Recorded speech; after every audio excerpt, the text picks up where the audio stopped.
What up, Talkin Fight fans? Thanks for tuning in to this special episode of Knuckle Up. It is Sunday. It is 1 p.m. Eastern Standard Time, and we have one of our own in the hot seat today. None other than our man, David Rajuili. Wow. This is going to be a good one because you're not going to be asking the questions this time. It's going to be excellent. Yeah, Mike. Firstly, thanks all for having me on your show, brother. I've watched some of your shows, and man, I'm very excited to sit in the seat and get the questions from you, and to be finally answering the questions and not asking the questions. So I'm really looking forward to it.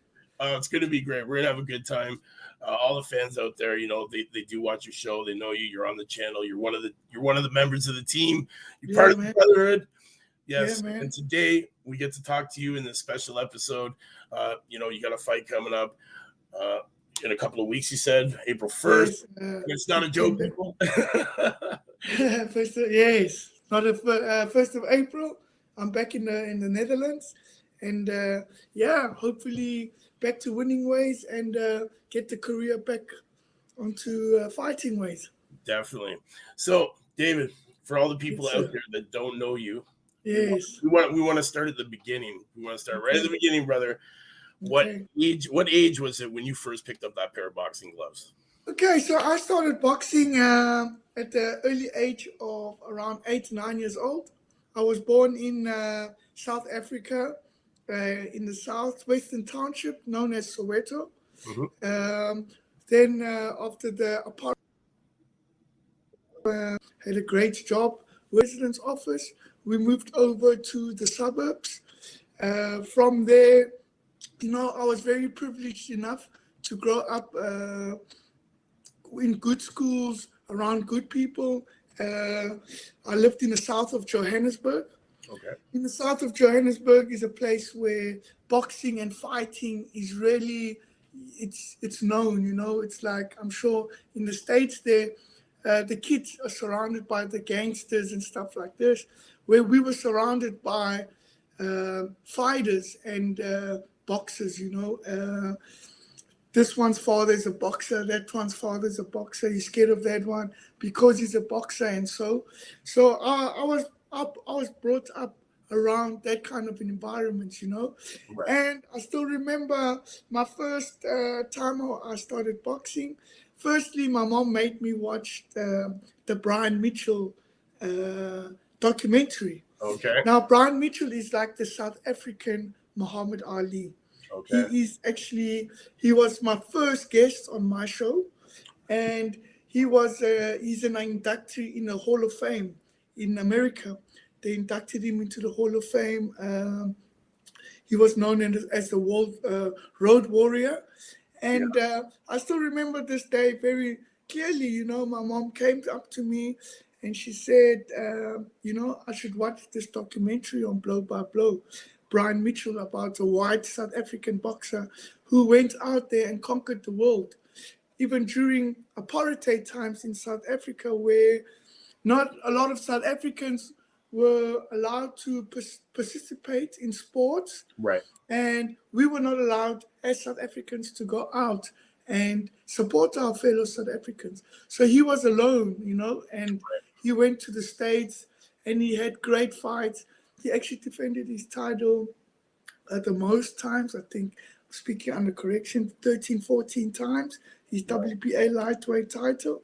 And he got inducted into the Hall of Fame. But I remember why my mom actually showed me that day, It took years to say, why was it Brian Mitchell, I was a naughty little kid at school, always fighting with the guys. And, my mom was in the president's office, so I always had a big mouth about this and that. And I always used to get into fights on the streets and all. And I think my mom was showing me that, in life, whatever you put your heart to or whatever you want to do, no matter what, because, I was a naughty guy. Uh-huh. And my teachers would always say, oh, you'll amount to nothing or this and that. And it was watching Brian Mitchell just showed me that, no matter what, no matter the circumstances that you are surrounded by, if you have a dream and a passion, no matter where you are in the world, you can accomplish it, You don't need you don't need 1,000 people behind you. If you're really hungry about something and you really want something, you can get it. Anything is possible, Yeah. And I watched that day, and I still remember the following day, I went to another guest of mine, Anton Gilmore. He had a gym up the road. We went to his gym, and I walked in there, and I was like, I looked at the boxing bags, and I remember Anton looked at me, and he taught me to throw my first jab, and I threw a jab, and he looked at me and he said, "You know what? You are something special." He said to me, "I'll be a champion," and in my mind, I was like, "Nah, I'm not here to be champion," but I like that feeling of hitting the bag, And from there, I was just glued to watching a lot of the Brian Mitchell fights. My amateur career started. I was training under Anton Gilmore for a year or two. After that, my mom got sick. She passed on. From there, I moved on to moved gyms to fight for another gym, Lovett's Boxing Gym. And that's where really my amateur career kicked off. Right. A lot happened at that time. I was still young, 13, 14. I lost my mom. A lot of things, crazy things were happening.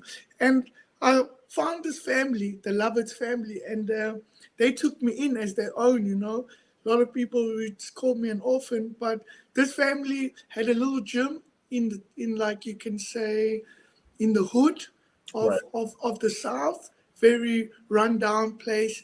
They built this gym for the community, for the kids that don't have money to pay for monthly fees or whatever, and they just wanted to teach the guys.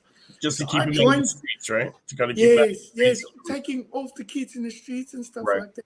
And this is where I joined this gym, and I also lived with them for a couple of years, and that's where my amateur boxing career was with the Lovetts, And they taught me a lot about fighting, about being a fighter, a warrior, And I was in the amateurs for about 8 years. I had 30 amateur fights. In that 30, I lost about 3. Along the way, it was rough, as I said, not living at home, living with friends and stuff like that. You tend to get involved with some nonsense on the side and Right. do things here, do things there. So I missed out a lot on like championships and amateur championships. But a lot of the coaches would say to me, you can be a champion. We see you, they would say you can beat the likes of in amateurs, Hecky Butler and stuff like this. And I never really took that in, like I was just like, ugh, no, because my mind wasn't set on being a champion. It was, for me, as I said in the beginning, we grew up with all these guys that were boxers and stuff like that. So being a boxer was like even a cool thing to be, So, and I loved fighting. It was my one way of getting out of prison, really. Because as I say, I was involved with a lot of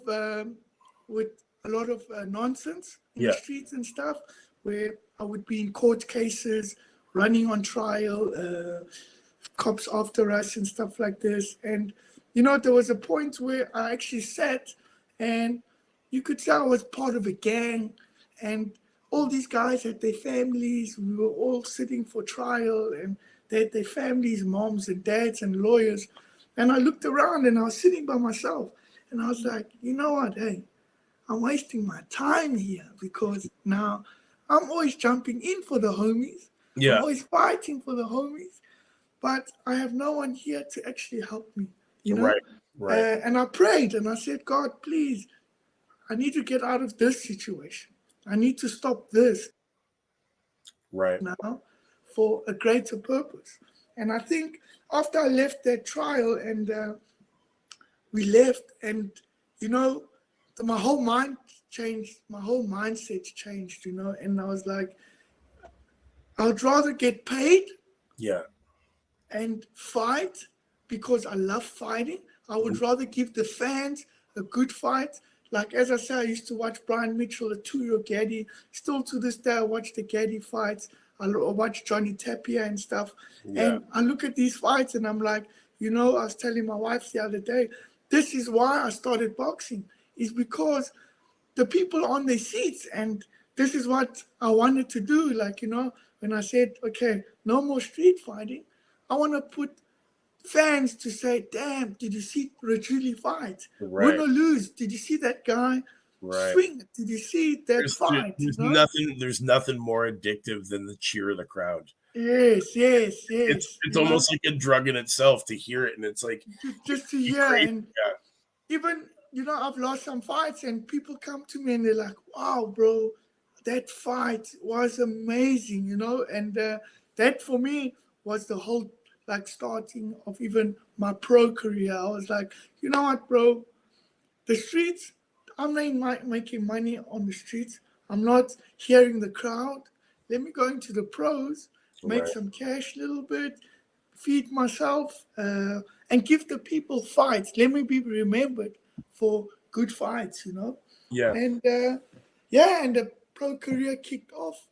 My pro career as well, it kicked off pretty tough. I was sent from gym to gym. I have families that have taken care of me since, like, my mom died. They were phoning this people, please give David a chance, please give David a chance. And I went everywhere in South Africa, from the Golden Glove stable to this stable to that stable, just trying to fit in with all these big guys. I'm just there trying to fight, And as I was about to give up, she's still like my mentor now. Anna, I was actually working as her secretary half day, going to training in the morning and then coming to do office job as a secretary. And I came home the one day and I was like, I'm training here. I've got my pro license for 2 years. No one's giving me a chance. I'm giving this up. And she said, you'll never, ever, ever give up. Quitting is not an option. This is something that stuck in my heart as well since she said that. And she found a boxing gym for me in the East Rand of Johannesburg. Okay. And I went there, and that's where it all started for me. That's an amazing story, David. That's like, a lot of people don't understand how like how dangerous that part of the world is, right? Like the gangs and all that, and poverty, and a lot of things. And to see these youth get into this, and like yourself, get out of that lifestyle and find boxing to help you move along is just an amazing thing. And 100%, you hear stories of how boxing changed people's lives. Yeah. I'll be a testimony to that. Boxing has changed my life in the craziest of ways. Like I say, it just takes that moment to say, I'm so good with my hands, to even pray, say, God, please, just, I don't know where it's going to take me, but I'm going there. I'm going to go train. I'm going to try my hardest, and, things start happening. Doors start opening. Opportunities start happening. You start living a clean life. Your mind is no more clouded by, I won't swear, but by crap. Yeah. And it's more, you start seeing more of, your purpose. More clear. Yes. More clear and all of that. And start seeing like a path to the light kind of thing. Yes. You know what to do now. You can see the pathway to do it. And then, you start doing it and you start, benefiting from it. It's 100%. And, I had quite an interesting pro career, because I started off, I won, I think, my first 3 fights, and I lost my 4th fight. And funny enough, losing my 4th fight, I got offered a South African title. Because I was an exciting fighter, you know. Right. Yeah, I am. I think I had 6 fights. I had 2 losses, and we got a phone call to say, David, we want you to fight for the SA title. And I only have done 4 rounds, no, it was 4 rounds, 1 6-rounder.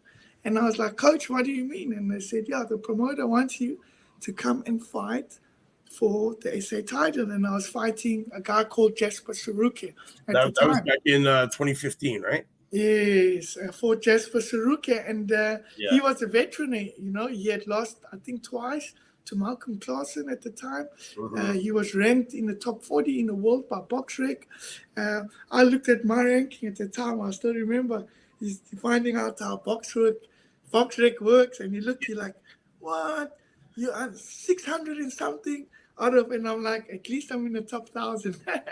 Yeah, and you know what? You still are now. You're in the top 1,000 in the world. Yeah. Right? Like you're ranked 776. Yeah, something. I'm still in the top 1,000, bro. Yeah.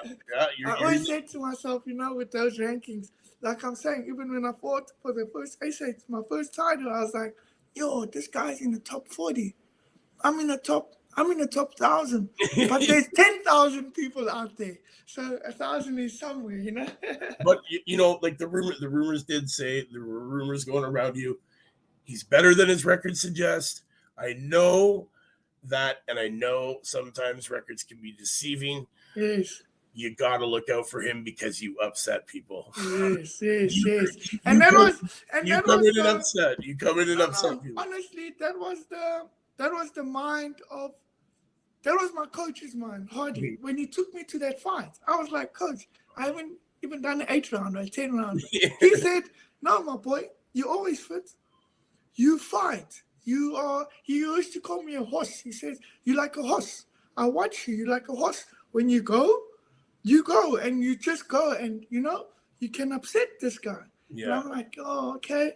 What? I didn't even know, like, okay, let's go. So I just trained hard. We trained hard. I'll never forget that. First title fight. We went 11 rounds. And even after that fight, his promoter, the coach came. He was like, bro, we thought we're stopping you in 6 rounds. Unbelievable. And I took that fight. I was like, you know what? I'm made for this. When they came to speak to me after that fight, I'll never forget. I was like, I looked at my coach and I said, you know what? I'm made for this. Let's do this. Now I know I can stand with Oaks, veterans of the sport, and I can go. Yes, I didn't do the whole 12 rounds. I went 11 rounds, but I fought with this. Yeah. And it showed me that, you know what, Dave, you got some fight in you, Yeah. And even then, titles were not in the mind. It was just about, I can fight these guys. I can fight. And funny enough, after that fight, a lot of people saw the fight. It was in South Africa. It was on TV and all. And there the phone starts to ring, A lot of guys want you on their shows. The WBF had their convention in Slovenia. And in 2017, that's where we got a call from the president of the WBF, Mr. Howard Gold. He said, listen, we hear there's this guy, David Rajuili. We want him here. We've got a title shot for him, And even with that, you hear, wow, international title. First time. Now, this is where boxing changes your life. Yeah. Growing up, I used to always, even when I lived in the hood and shit, I used to run in the mornings. I was telling one of the amateur guys the other day, I used to do the whole Rocky thing where you crack an egg in the glass. Yeah. You gulp it. Old school. Yes. Old school ways. Yeah. In the winter there in South Africa, my mom used to say, used to be proud of me to do this. She was sick at the time, and I used to go gloom, gloom, and I used to run, And finally, I used to run past Jasper Saruki before even we fought, We used to see each other on the roads running 4 or 5 o'clock in the morning, and I used to shadow box in my garden. I made, we have rice, rice. Yep. I made a boxing bag out of a rice bag, hang it there. And I used to go and I used to be like, I can do this. And I used to say, God, please, I used to look at the sky, and I say, one day I want to fight out there, and I used to point up Yeah. because you're little. Right. It's like the world is round. So I used to say, I Exactly. want to fight out there. I want to fight out there. And this is where it was amazing. Hardy says, yo, Dave, I got a call from the president of the WBF.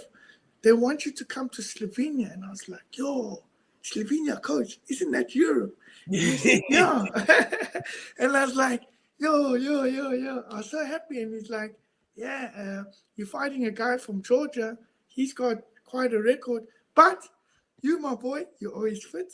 You got a heart. You can beat him. That's all the coach used to always say. That was his pep talk for you, eh? You can do it. Yes. You got it. He's like, we're going. He's like, I know you're always fit. You got a heart. You fight. We're going. You're going to stop this guy, my boy. I said, okay, coach. And we got sponsors involved. Even that fight, let's see, there was no purses involved. It was a thing of fighting for the title, once in a lifetime opportunity. Fighting for a title, WBF International. It was my first one in the super featherweight division. Went over to Slovenia, and wow, what a night. What an experience. Yeah, even they wrote about it. There's a whole article. I was the fight of the night. I had the people on their feet. I was doing my boxing moves. It was amazing. It was one of those days that, it's something I'll always tell my kids, because it was the reason I wanted to go into pros, is to have people on their feet. Now, I was in Slovenia. I was like the only African person there. Yeah. And I had all these people on their feet going, wow. Ooh.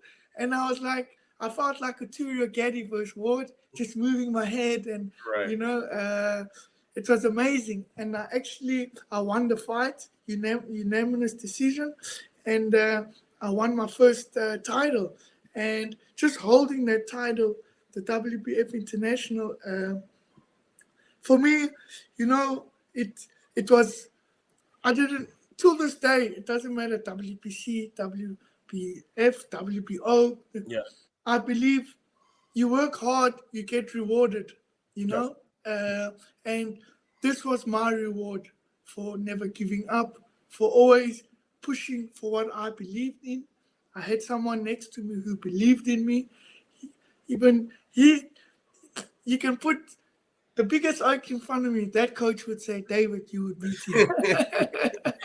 He just believed in me so much, That's good. It's motivation like that you need, though, sometimes, right? And it's just, he's pushing you because he knows you won't push yourself that hard, right? So he's like, get out there and do it. David, what, for all the fans out there, like, they might not know how big the boxing community is in South Africa.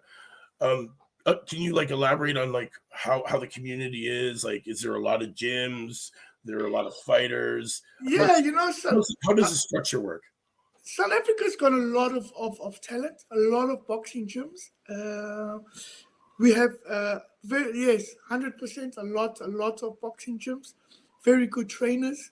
We've got a lot of talent. The only thing with South Africa, it's just the economy state. So it's difficult to be a WBC champion or a champion in these 5 big organizations because of sanctioning fees and so forth. Yeah, because a lot of people don't know that when you fight for the belts, there's a 3% sanctioning fee, up to $300,000 depending on the size of the purse, right? So you're fighting for multiple belts, that gets kind of costly, right? Yes, and in South Africa, it's very difficult for the fighters, especially if they don't have sponsors and stuff like this, to get them such fights, but the community, it's big. We've got some of the best fighters in the world, actually, I think another guy just got awarded Best Fight of the Year from the IBF for winning on Matchroom last year.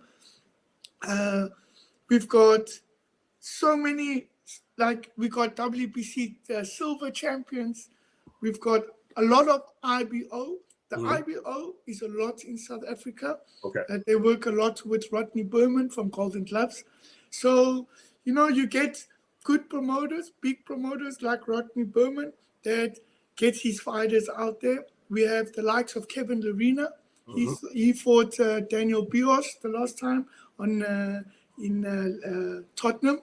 Okay. For the heavyweight WBA title. We have, Kevin Lerena. He's fighting now for the, I think, a WBC elimination fight in the heavyweights. Yeah. So we have all of that. It's just, it's like we also have Hecky Butler. Hecky Butler's got the Ring Magazine. He's got most of the titles. Just,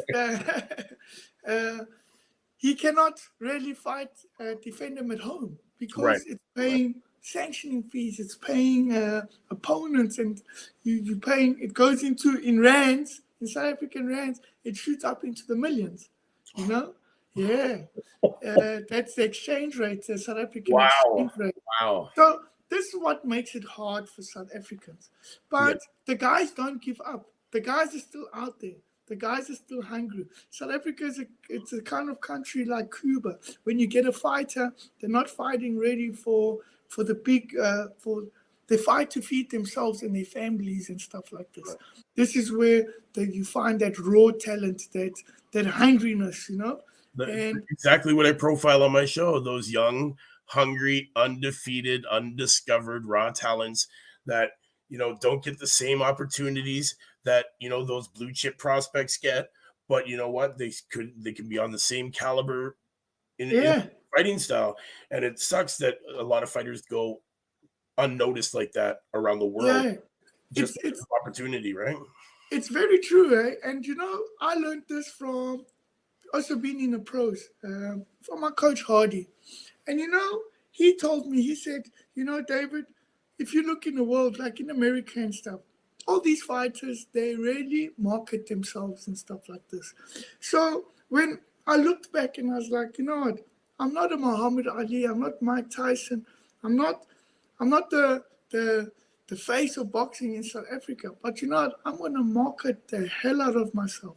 Right. I'm going to make T-shirts. I'm going to go on social media like I am the greatest of the greatest fighters. And that's what I did. And doing that, honestly, got me the attention of promoters, of people, just putting myself out there, and some of these guys don't have those tools. Like I said, I was very privileged to go to white schools, you could say, and be around these people and speak like the way I do. Because my mom took us to very good schools, But some of these guys don't have this, especially in South Africa. They're in the townships, they're in rural areas and stuff. They got big talent, but they can't put two sentences together, or they don't have the abilities to, or the laptops and all of that to market themselves and to get themselves out there. And they're sitting there with 20-0 records, 15-0s. They just can't get themselves out there. Right. Also, with their managers, a manager for us is the scariest person in South, because a manager is someone you should trust, someone that should manage your career. But being in a place like that where unemployment is close to 50%, the manager is out there to also get his own, Exactly. And then that's where the snake and the foxes and stuff come in, which and it hurts this. Yes, it hurts the sport. There's always been that, and all over the world, not just in South Africa, but the States, Germany, China, Japan, like all these places. What do you think? What do you think is the biggest thing that needs to change to help South Africa move forward as a boxing entity? I think what needs to change is, in my opinion, I think the world, the organizations should throw more shows in South Africa, allow that talent to be seen, instead of saying, okay, stripping the fighters or making it difficult for the fighters to fight and stuff, to give that chance, to say, okay, we have a number 3 ranked or number 2 ranked South African fighter. Let's go to South Africa. Let's throw these events there. Let us, as the organizations, WBC, WBO, WBA, let's help the promoters in South Africa showcase their talent, even if it means not doing free shows, obviously not, but giving the chance to say, okay, we will come and do the show there. We will bring our champion to defend his title against a contender from there, Right. I think that will help a lot, because that will even bring big fights to the country. Yeah, which will again generate revenue for the country, right? So 100%. And this is what I really, really think would help South African fighters to get out there. I'm out here in Germany at the moment. I thought, let me come out here to the greener side of life. It's not really. I find it harder in this side of the world. Really? It's actually crazy. Yeah, it's harder for me to get fights now than I was in South Africa. In South Africa, I was you could say, every province I went, moved around quite often. I was the golden boy. Yeah, they know you. Everyone wanted to see David fight. Yeah, you were the blue chip prospect back there, right? Yes. I had even one of my guests, Steve Kodakoda. He was on my show. He was my promoter. When he said, "David, you're fighting," he would give me 300-400 tickets, and guess what? 300-400 tickets were gone. Gone. I had people come in there, I would be on the radio, I'd be on the TV, I'd be in the newspapers. Rajuili's back in action, Rajuili's fighting. We would sell out events, and I would do this because I love people there cheering, showing people good fights and stuff. Right. Over here, it's a bit difficult for me after the corona and all of this. But I don't give up. I keep pushing. I keep the fire going. I was close, but I keep the fire really, really burning. That's good. But I was telling you about this my fights. Yes. Let's talk about that. Let's go back to the fight. Before we talk about the fight, what's one of the biggest challenges that you've faced today in your career so far? The biggest challenges I faced today? Yeah, the biggest challenge that you faced today is, I would say, getting a promoter to give me a fight. Getting promoted as a South African.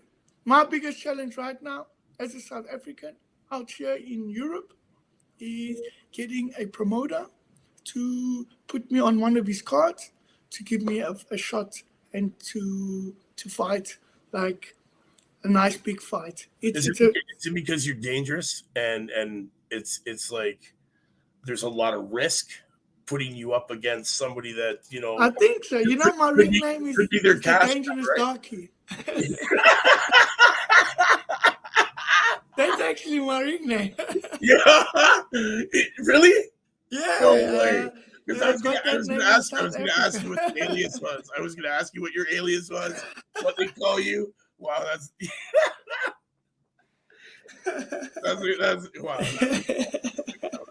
Yeah, I got that when I was, I think I was fighting for the IBF Continental title, and Anton Gilmore was like, "You know what, Dave? You're so dangerous, my man. We're going to call you the Dangerous Darky." I love it. That's sick. Besides Brian Mitchell, he's a big influence in your life and one of the reasons why you got into boxing. Who else who played a big part in influencing you to go pro and really follow? There's a lady called Anna Barotti.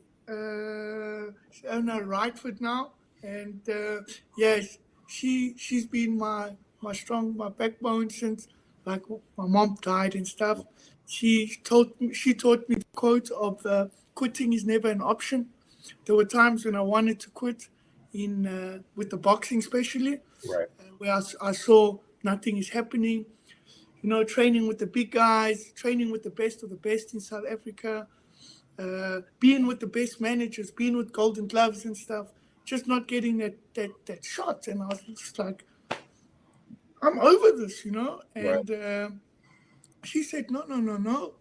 You haven't even started. How can you say you're over it? She's And that little voice that yes, your ear is standing on your shoulder. yes. Even like a few weeks ago, before I got this fight, I was like, yeah, no, even now, a few weeks ago, she phoned me. She's like, so you're fighting? And I said, yeah, it's going to be my last fight. And she's like, get out of here. Get out of here, that last fight. It's not going to be your last fight. You love it too much. So like, get out of here, man. You have but, she's been a big influence in my life to keep going, to never giving up. She was there when I won my African title fight, and just to watch her ringside, she had tears in her eyes. Also brought tears in my eyes. She was my first sponsor. She made sure I'm in the boxing gyms. Even paid me a salary just to make sure I'm at boxing. I come to work. I worked for her for a little bit in the office for like 5 hours. I'd pass out after training, and she just kept me in this boxing. Yes, in this boxing circle, because it's also one of those people that really, really, really, when you have someone who really believes in you, who sees, and just they will, no matter what people will say or whatever happens along the line, they will always still believe in you. She's one of those people, and I'm very grateful to have her in my life, and she really kept me going. And also my wife as well. My wife I have now, she's been like my backbone since we've met for the past 5 years. She's been my manager. She's been my PR. Did she meet you watching you fight? Is that what happened? She came and watched you fight? So we met when I was signed to go fight box in the UK. Yeah. And I had to change visas and all of this. And we met actually when I went back to South Africa to get my visa to go to the UK. And I needed to train somewhere. And I walked into this gym, and there she was boxing, preparing for her first amateur fight. Okay. And the coach was like, hey, do you want to train this chick? And I was like, yeah, man. And that's how I met her. That's the whole story. And now 5 years later, you're here now. Yeah. And 5 years later, I actually trained her now she had a fight last year, another amateur fight here in Germany. And I trained her for that. So that's how we met through boxing. That's why I say boxing for me has been a big life changer. It's changed my life in the most hectic ways. Can we go for a 10-second break? I need to charge my phone quickly. Put a charger on there. Please do. Okay. I'm going to explain to people who Brian Mitchell is. Okay, lovely. Yeah. Yes, definitely. Guys, I just want to let you know, Brian Mitchell, South African, former professional boxer who competed from 1981 to 1985 and held the WBA super featherweight title from 1986 to 1991, the ring super feather title from 1986 to 1988, and the IBF super feather title from 91 to 92. He began his career in late 1981, winning his first 3 fights on points over 4 rounds in less than 2 months. By the end of November, he had won 5 times, defeating Simon Zondo and I'm going to say Moses Mathin on 4th round knockouts. He began 1982 with a 2-round KO, but then suffered a setback, losing over 10 rounds to an opponent. It would prove to be the only loss of his career and left Mitchell's record at 6 wins and 1 defeat. This is the beginning. Fast forward, turn it up. The man total fights 49, 45 wins, 21 of those wins coming by KO, losses 1, draws 3. Highly decorated boxer here. In September, in September, he was given a crack at Alfredo Lane's World Junior Lightweight title in Sun City, South Africa. Mitchell seized his chance, dropping the Panamanian champion 3 times in the 10th round to win the title by knockout. He next traveled to San Juan to tackle Jose Rivera. And after a tough battle, emerged with a draw over 15 rounds less than 2 months later. So, yes, there's a bit of a glimpse into who he is. Definitely a huge influence in David Rajuili's life. To see somebody from the same country, poor, lots of gang violence, and be able to emerge and become this, world-known boxer, and have a wonderful record of 45 wins, 1 loss, and 3 draws. That's not outside of South Africa. We used to call him the mincing machine. He's got an amazing story, eh? When I was telling the people out here, he does have a great story, and to see somebody, that's what I mean. It's got to be. It was a huge influence in you doing what you do now. To see somebody from the same parts of the world and succeed so much and accomplish so much, definitely is a tool that helps you, do what you do now. Yes, 100%. Yeah. Honestly, okay, I got a great question here for you. Yes. Do you remember the feeling you got the first time you put somebody to sleep with your hands? That was I'll be honest, that was in the streets. Okay. Wherever it was. In boxing, I've never been a power puncher. Right. I've never knocked anyone out, but I have stopped an opponent. And this one was one of the best. You're very your volume. You like to let your hands slide. Yes. Yeah. And when I fought this guy, Monet Botma, he was coming into the fight. He was like a 6-time, 7-time South African amateur champion with over 300 amateur fights. So also with Hardy, he was like, "You're gonna beat this guy." We drove up to Johannesburg from Durban, and this was one of the highlights of my pro career. I was a co-main event on Anton Gilmore's show, and it was me versus Monet Botma, and I stopped him in round 3.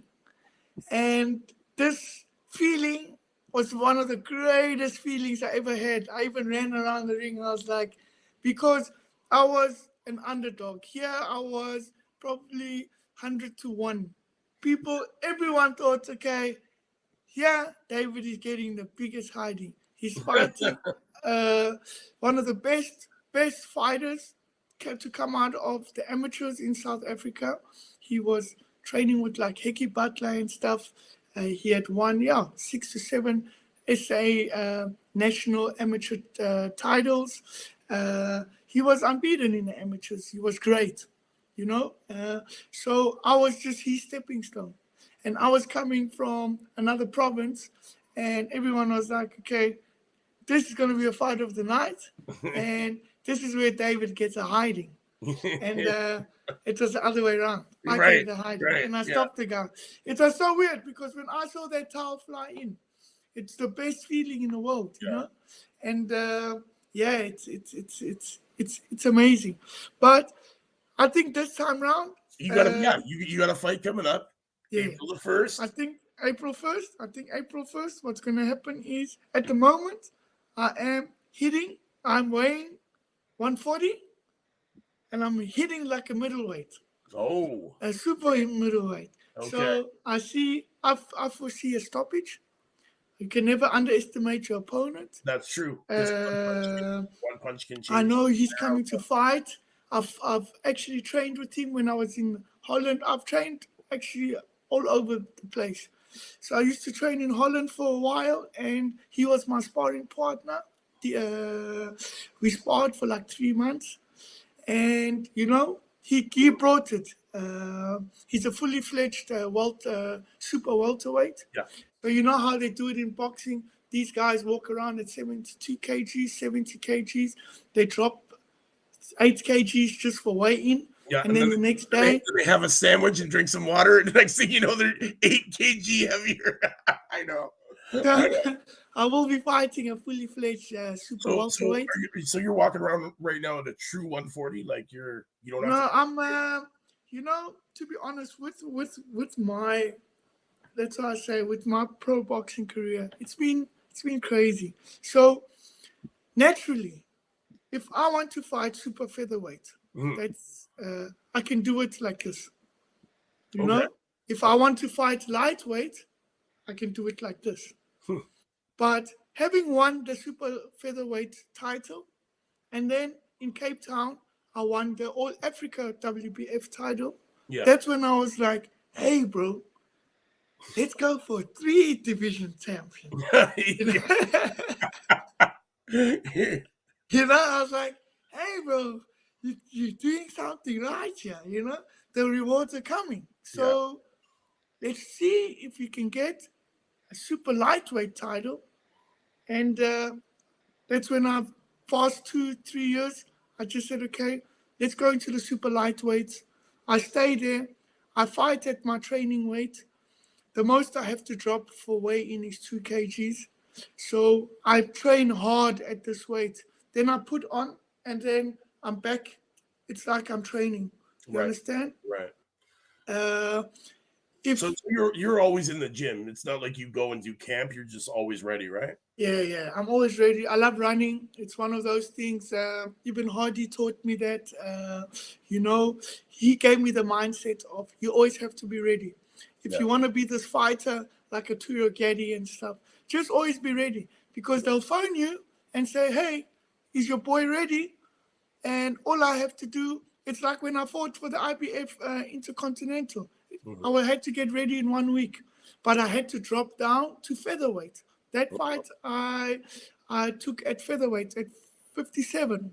Wow. And Hardy just said, hey, I got a phone call. You got 1 week to prepare.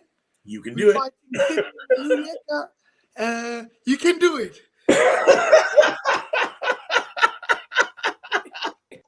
You can do everything. You can do it. And I promise you, 1 week, we were down to 57 kgs. We still traveled up to the next state, and I went 12 rounds with the guy. Yes, I lost, but I fought also a veteran, a guy that at that time he had lost like 2-3 times, and he had over 30 fights. And I went 12 rounds with him, and I fought for the IBF. So I was like, you know what, bro? For me, I never see it. I always see it as you win or you learn something or you gain something. I love that. I love that you said that. You either win or you learn. It's not a loss. It's a lesson, right? It's a lesson. Or you even gain. You gain recognition. You gain sponsorships. You gain a new fan. You gain a promoter phoning you. You gain something. So, yes, on paper, it's a loss. And even now, I look at my box record, 22 fights, 11 wins, 12 wins, 11 losses, whatever.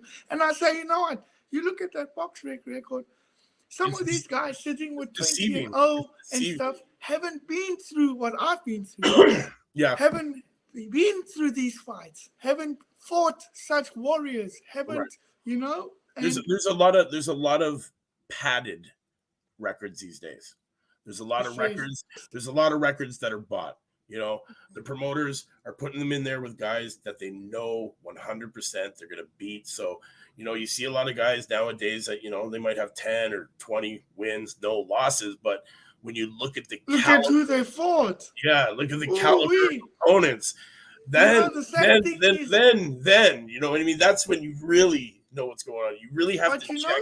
We learned in amateur. Let me tell you what we learned in amateur, and that's why I think South African boxing is it's beautiful, because it's rough, and the guys are doing it for the love and for the hunger to feed their families. So we were taught in amateurs, if you go and you fight someone, let's say like they do it here in Europe, and they do it all over. They take someone with 100 losses, 1 win, and they put him against 15-0 or something. 100 losses, a journeyman. That's not even a journeyman. That's That's a an tomato can. adventurer, man. What do they call? They call them tomato cans.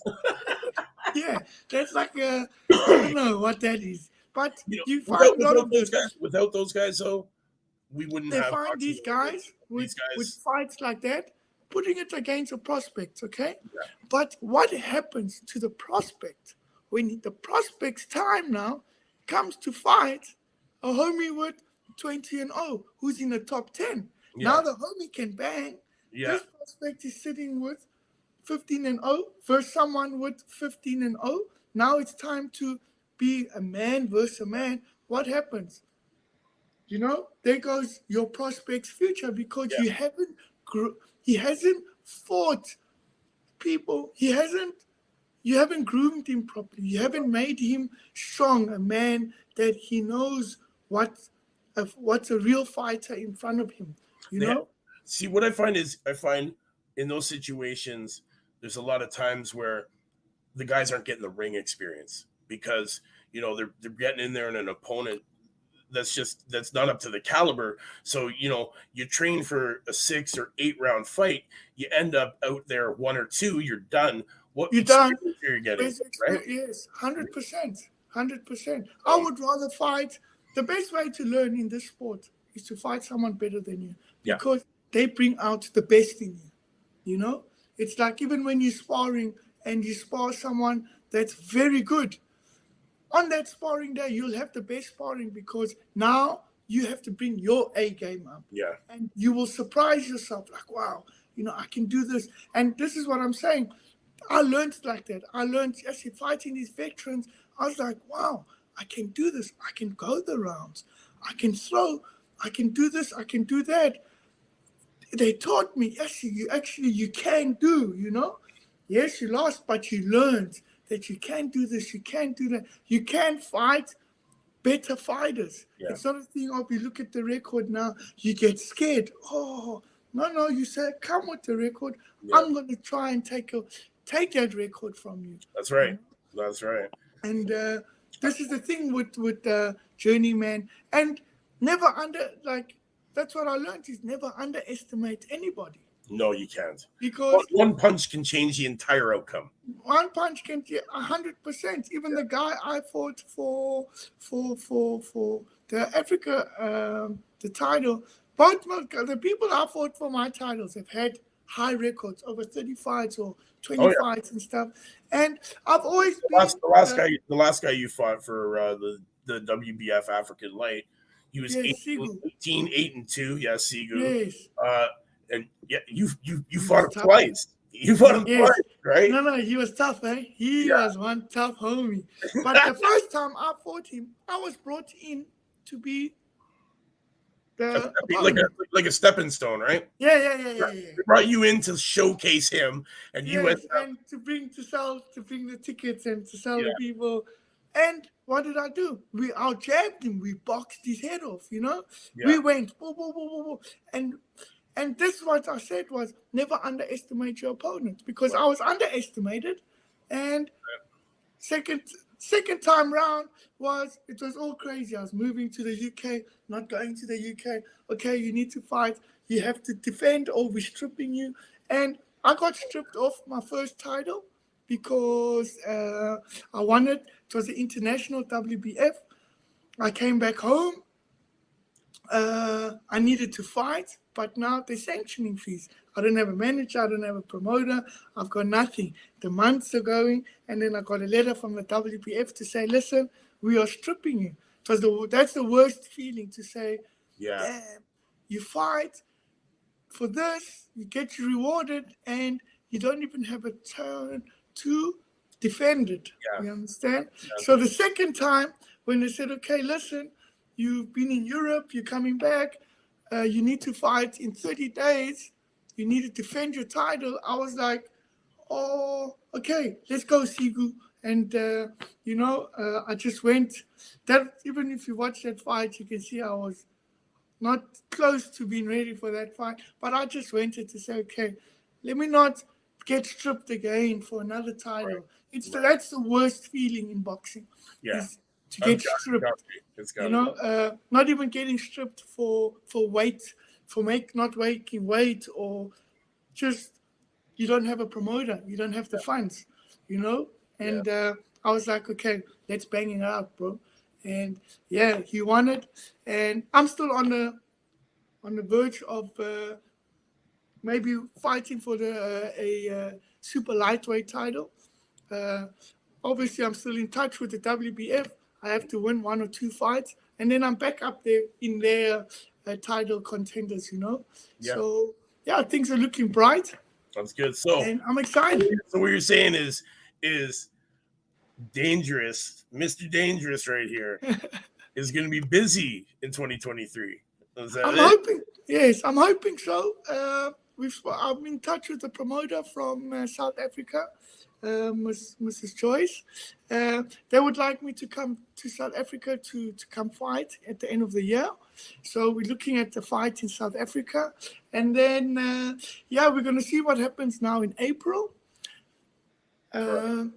A good win from me here in April. I know the phone will start ringing, but what we are going to try to do is get my hands on a 3-division title, meaning a title in the super lightweight. Right. Because of my record, I have one of those records that 1-2 fights, a promoter would say, okay, let's put him up. He is the punching bag against our guy. I have one of those records, so I'm excited for that. I'm very, very, very excited, and it's just about getting through this guy now. I'm fighting in Holland again. Yeah. I'm sure you guys watched the last fight. A lot of people said won it. It's very, very difficult. Yeah, it was. I honestly thought you won it. I thought you won the last one. A lot of people said so, but the truth is in boxing. The truth is when you go to someone's home ground, they're already one up. You're not just fighting an opponent; you are fighting the organization. Right. So you have to really win. And when I say really win, you have to either knock him out or that towel has to come into the ring. Yeah, you gotta make the corner submit. Or you have to knock him out. This is the truth. This is the truth. Even now in South Africa, a lot of the guys are fighting in Russia. The guys are winning, but it's not saying so on paper. Right. Right. So it's like that. So I have a job. I know what I'm up against. That's what I keep saying. You're not just fighting an opponent. We have to go in there hard. We have to go in there to stop the guy. Yeah. I've never been a knockout guy, so I'll never say, hey, fans, I'm going to knock him out. But I know I am a pressure guy. I am dangerous. Yeah. I have become stronger in the past 2-3 years. I am fighting bigger guys. I am standing with the bigger guys. Right. So I'm very confident in myself. My headspace at the moment is out of this world. Yeah. Everything around is perfect. My coaching team is perfect. Things are going well. So this is what you need when you go into a fight. I was telling one of the amateurs that we're training with that one thing that's very important in this game is this. No matter how hard you can train, no matter what, if you don't have this on the day of the fight, you have lost. There's a lot of mental. There's a lot of mental involved. 100%. So with saying that, I'm really, really prepared on weight for 2 weeks now. We're just getting stronger at the weight. We're getting faster. That's great. I know what I'm up against. I've sparred the guy. My style has changed. I'm hoping his style has changed. I always want a good fight. Right. I always want the person to be as fit as me. I never want to go. You want to challenge yourself. You don't want to just go in there and. No. I hate that. You enjoy the war. Yes, I want to. Yes, I want to get hit. I want people to go, whoa. I want, if there's cuts happening, I'm like, I feel like the Black Caddy. David, on that note, honestly, I want to invite you back for a second part. Okay. Honestly, we talked earlier. It was going to be half an hour. I can see. We just crushed going, it. bro. We just crushed an hour. We've only just touched the surface. Yes. Just touched the surface. I'd like to get you in one more time so we can continue this conversation before the fight. Okay, no problem, bro. This would be good. I don't know if you want to do it at the same time next week, part 2, or if you want to do it before, let me know. Yeah, at the same time next week. That would be great. Even I would actually. I'm one of those extreme guys. I would speak to you after the weigh-in. Yeah, in my room, like no problem. No problem. I'm actually one of those oaks that would do that. I think. Sorry, I think we're gonna. Oh, you're gonna stream it, right? You're gonna stream it for the channel. Yeah, as I was just about to say, I think we are streaming the weigh-in again and the fight. Excellent. So even to sit down and chat to you and stuff, I'm one of those oaks that I would chat to you straight off the weigh-in, go into my room, Excellent. And we talk. You see how we're doing, what we eat, and or we can do it next week. I'm always happy to talk, bro. Yeah, we will 100%. But you know what? We're gonna continue it next week. Okay. To all the fans out there, you're gonna have to tune in for part 2. Yes. With David Rajuili. Yes, man. The dangerous darky. Yeah, dangerous darky. There it is. Right across on the shirt, right? Right across on the shirt. Yeah. Well, you know what? Thanks for coming. Thank you very much, Mike. Thank you to the fans. I hope you guys enjoyed this talk, and looking forward to part 2. And we'll finish off and we'll wrap you guys up about the fight, who's the opponents, and the rest of my pro career. Definitely. And thank you for your time, brother. Yes, and thank you to Talking Fight for having me on the show and for doing this. This is big. This platform is amazing. I love it. So all the fans, thank you for tuning into this special episode of Knuckle Up with yours truly, Mike Orr, and my man, David Rajuili. Remember, part 2 coming soon. We'll see you then. Remember, Knuckle Up. Lovely, brother. Shot boy. Brother. Thanks, man. Yeah, man. Wow, bro. It's amazing. Are we still on? Yeah, we're on. We're just about to go. Peace. Okay. Wow. Shot, brother.